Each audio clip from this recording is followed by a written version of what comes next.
ሰራዊት ኢትዮጵያ ካብ ገለ ወሰናወሰን ትግራይ አንሳሒቡ ዝበሃል ወረ ሕሶት ከም ዝኾነ ተገሊጹ። ጀነራል ምግበይ ሃይለ ካብ ኤርትራ ኣጽዋር ብምጓዓዝ ተኸሲሱሎ ዝርዝር ኣለና። ብልጽግና ዝመርሖ መንግስቲ ኢትዮጵያ ኣብ ጉዳይ ትግራይ ቅድመ ኩነት ኣቐሚጡ። ንስርዓት ብልጽግና ድቃስ ዘሰኣነ ኣርሚ 70 መካናይዝድ ሰልጢኑ ከም ዘመረቐ ተፈሊጡ። ኣብ ሱዳን ሓበራዊ መድረኽ ትግራይን ኤርትራን ተኻይዱ ዝብሉን ካልኦትን ሒዝና ኣለና። ዝኸበረ ሰላምታና ኣብ ዘለኹም ወይ ብዛሕኹም ክቡራት ተኸታተልቲ ዕለታዊ መደብና ዜናታት ዝዕለት በኣርእስተ ዜና ፈሊምና ናብ ዝርዝሮም ክነስክረኩም ሰናይ ጣንሒት።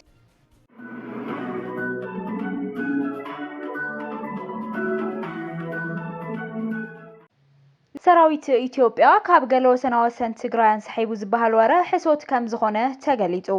እኳዳስ ተወሳኺ ኣጽዋርን ሰራዊትን ናብ ወሰናወሰን ትግራይን ዶብ ኤርትራን ይጥጋዕ ከም ዘሎ ቅልውላው ማእኸላይ ምብራቕ እንትሃድእ ወራር ንምጅማር ይጽበ ከም ዘሎ ዲፕሎማስያዊ ፍልፍላት ኣቃሊዖም ኣለዉ። ዓለማዊ ኣቓልቦ ኣብ ኩናት ምብራቕ ኣብ ዘተኮረሉ ገሊአና ድማ ኣብ ሮሞዳን ኣተኪርና ብዝጠናሕናሉ እዋን ኣብ ኢትዮጵያ ትሑት ኣቓልቦ ዝረኸበ ግን ከዓ ትርጉም ዘለዎ ምዕባለታት እንሆ ዝበለ ፖለቲከኛ ጃዋር መሐመድ ኣብ ማሕበራዊ ሚድያ ኣብ ዘውፅኦ ጽሑፍ መንግስቲ ፌደራል ስጋት ትግራይን ኤርትራን ገለልተኛ ንምግባር ብዝብል ዕላማ መብዛሕትኡ ወታደራዊ ሓይልታቱ ናብ ሰሜናዊ ኢትዮጵያ ከም ዘሰጋገሮ ትዝክሩ ትኾኑ ኢኹም ይኹን እምበር እቲ ኩናት ብቐንዱ ኣብ ማእኸላይ ምብራቕ ብዝተጀመረ ውግእ ምኽንያት ኣይተለዓለን ይብል። ሰራዊት ኢትዮጵያ ካብ ወሰን ትግራይ አንሳሒቡ ናብ ኣምሓራ ዳግም ተዋፊሩ ዝብል ሓበሬታ ትኽክል ከም ዘይኮነ ካብ ዲፕሎማሰኛታት ከም ዘረጋገፀ ዝገለጸ ጃዋር እቲ ሰራዊት ኣብ ወሰናት ትግራይን ዶብ ኤርትራን ብፍላይ ኣብ ዓፋርን ሕሞራን ምዕራዱ ቀፂሉ ከም ዘሎን ኩነታት ማእኸላይ ምብራቕ ዕልባት ምስ ረኸበ መጥቃዕቲን ምጅማር ድልውነት ውግእ ክሕሉ መምርሒ ከም ዝተዋሃቦም ኣቃሊዑ ኣሎ።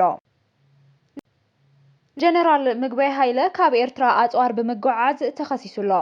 ኣዛዚ ግንባር ምዕራብ TDF ጀነራል ምግበይ ሃይለ አንጻር መንግስቲ ኢትዮጵያ ዝዋግኡ ዘለው ጉጅለ ዕጡቕ ፋኖ ኣብ ምጥንኻር ተዋፊሩ ከም ዘሎ ብጻዩ ጀነራል ከሲስዎሎ። ኣዛዚ ሰራዊት ሓይል ሰላም ትግራይ ተባሂሉ ዝጽዋዕ TPF ብርጋዴር ጀነራል ገብረ እግዚአብሔር በየነ ወደንጥሩ ኣብ ሓደ ሚድያ ቀሪቡ ኣብ ዝገበረ ቃለ መሕትት ኣዘራረብቲ ነጥብታት ብዛዕባ ጀነራል ምግበይ ሃይለ ኣልዒሉሎ።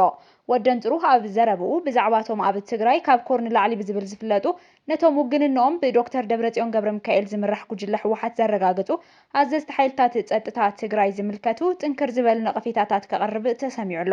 ኣብ ጄኖሳይዳል ኩናት ዝተኻየደ መኸተ ብዛዕባ ብጻዩ ጀነራል ምግበይ ሃይለ እንትዛረብ ምግበይ ኩናት ጀሚሩ ክውድእ ዘይኽእልን ብመልሓሱ ዘይሰርሖ ዝዛረብን እዩ ክብል እዩ ጥንክር ዝበለ ነቐፌታ ኣቕሪቡ ወደንጥሩ። ጀነራል ገብረ እግዚአብሔር በየነ እንትቕጽለ ጀነራል ምግበይ ሃይለ ካብ ስራሕ ንላዕሊ ብምዝራብ ከደናግሪ ዝፍትን ዝበለ ኮይኑ ኣብ ኩናት ብዙሕ ዘበላሸወ ክባ እውን ከሲስዎሎ። እቲ ኣዛዚ ሓይል ሰላም ትግራይ TPF ዝኾነ ጀነራል ካልእ ዘልዓሎ ነጥቢ ድማ ጀነራል ምግበይ ኣብ ዝሕዚ እዋን ምስ ሻዕብያ ብምትሕብባርን ብምልኣኽን እውን ክኸሶ ተሰሚዑሎ። ምግበይ ናብ ኣስመራ ብተደጋጋሚ ከም ዝመላለስን ልኡኽ ሒዙ ድማ ናብ አንጻር ኢትዮጵያ ዝዋግኡ ወይ ድማ ኢትዮጵያ ንምፍራስ ዝንቀሳቐሱ ሓይልታት የተሓባብር ዘሎ ክብል ገሊጹሎ። ኣብ ቀረባ እዋን ዝተጣየሸ ውድብ ወለዶ ትግራይ ምስ መንግስቲ ፌደራል ተዛትዩ ፍትሕ ከምጽዮ ኣብ ዝበለሉ እዋን ጊዜያዊ ምምሕዳር ትግራይ መሃያ ሰራሕተኛታት መንግስቲ ንክኸፈል ኣዚዙ። ጊዜያዊ ምምሕዳር ትግራይ ኣብያተ ዕዮ መንግስቲ ካልኦት መካየዲ ስራሕ ጠጠው ኣቢለን መሃያ ሰራሕተኛታት መንግስቲ ንክኸፍላ ብደብዳቤ ፍልጥሎ።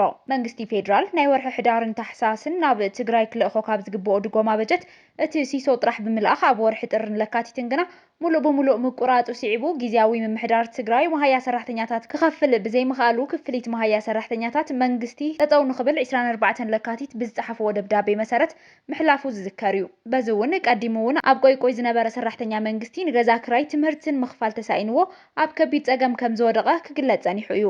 ብምዃኑ እውን ገለ ኣብያተ ትምህርቲ ከይዲ ምምሃር ምስትምሃር ብምቁራጸን ቢሮ ትምህርቲ ን15 ለካቲት ሰላማዊ ሰልፊ ንኽጽውዕ ተገዲዱ እዩ። ገለ ኣብያተ ዕዮ መንግስቲ እውን ኣድማ ስራሕ ከም ዝገበራ ኣጠንቂቐን እየን። ነዚ ሲዒቡ ኣብ ቀረባ እዋን ዝተጣየሸ ውድብ ወለዶ ትግራይ ምስ ዝምልከቶም ናይ ፌደራል ኣብያተ ዕዮ ንምምያጥ ሕቶ ኣቕሪቦ ከም ዝተዛተየን ተዋሂብኒ ዝበሎ መልሲ ትማል 12 መጋቢት ብዕሊ ገሊጹ እዩ። እቲ ውድብ 27 ለካቲት 2018 ዓ.ም ብመሰረት ዝጸሓፈ ወግዓዊ ደብዳቤ ምስ ዝምልከቶም ሓለፍቲ ኣብያተ ዕዮ ፌደራል ከም ዝተመያየጠ ብምግላጽ ብወገን መንግስቲ ፌደራል ንትግራይ ዝለኣኽ በጀት ኣብ ዝተደለየ ናይ ልምዓትን ሕውየትን ስራሕቲ እንተይኮነስ ንኻልእ ክውዕል ይድለሎ ዝብል ስጋኣት ከም ዘለዎም ገሊጹ። ስለዝኾነ ብዘይ ሕጋዊ መንገዲ ዝተቆረጸ መሃያ ሰራሕተኛታት ንክኸፈል ኣብ ስምምዕ ተበፂሑ ዝበለ ውድብ ወለዶ ትግራይ ኣፈጻጽምኡ ግና መንግስቲ ፌደራል ብቐጥታ ናብ ቁጽሪ ሒሳብ ባንክቶም ሰራሕተኛታት ኣታዊ ክገብሮ ዝብል ከም ዝኾነ እዩ ሓቢሩ። እዚ ንምግባር ድማ ቢሮ ትልምን ፋይናንስን ትግራይ መሃያ ሰራሕተኛታት ብቐጥታ ናብ ሕድሕድ ሰራሕተኛታት ከኣቱ ፈቃደኛ ምዃኑ ብደብዳቤ ነቶም ዝምልከቶም ኣብያተ ዕዮ መንግስቲ ፌደራል እንተፍልጥ ከም ዝኾነ እዩ እቲ ኣብ ቅድመ ኩነት ከም ዝተቐመጠ እቲ ውድባዊ ዘውፅኦ መግለጺ ዕላዊ ገይሩ ዘሎ። ነዚ ስዒቡ ብዙሓት ርእቶታት እናተዋሃበ ዝርከብ ኮይኑ ንትግራይ ንበይና ኣሃዳዊ ስርዓት ድዩ ክትከለላ ተደልዩ ዝብል ሓደ እዩ። ትግራይ ኣካል ፌደሬሽን ኢትዮጵያ ክሳብ ዝኾነት ብመሰረት ሕገ መንግስትን ሕጊ ሲቪል ሰርቪስን ትምራሕ እምበር ንሕገ መንግስቲ ዝፀባእ ንበይና ኣሰራርሓ ክብጀወላ ይኽእል ዝብሉ ገለ ወሃብቲ ርእቶ እዚ ኾነ ተባሂሉ ብስርዓት ብልጽግና እናተፈሓሰ መሃያኹም ጊዜያዊ ምምሕዳር እምበር ኣነ ኣይከልከልኩምን ብምባል ዝተለመደ ምትላልን ምጭብርባርን እዩ ይብሉ።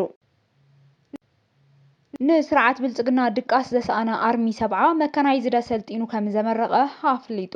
ኣብ ምዕራብ ትግራይ ሸረሪና ዝርከብ ኣካል ሰራዊት ትግራይ ዝኾነ አርሚ 70 ብዘመናዊ ዕጥቂ ይጠናኸር ከም ዘሎ ኣፍሊጡ ኣሎ።